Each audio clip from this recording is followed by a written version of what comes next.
So why the disconnect? Why are the government's figures showing a drop in cost over the last 5 years, when in reality, even just health insurance costs have continually gone up at one of the fastest paces compared to any other category? And total healthcare costs for families now represent the largest portion of the budget. Well, just like Warren Buffett likes to say, show me the incentive and I'll show you the outcome.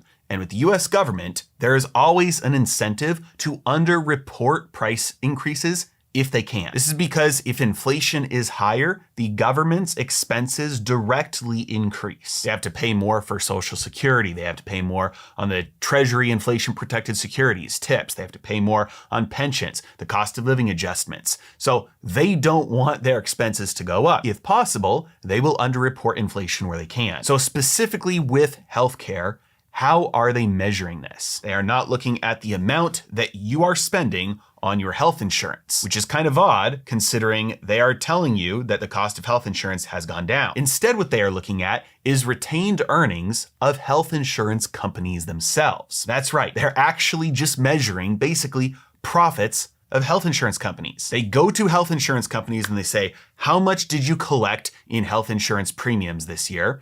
And then they say, okay, now let's compare that number with how much you paid out on claims. And whatever the difference is, whatever is left over is what the government uses to report health insurance costs.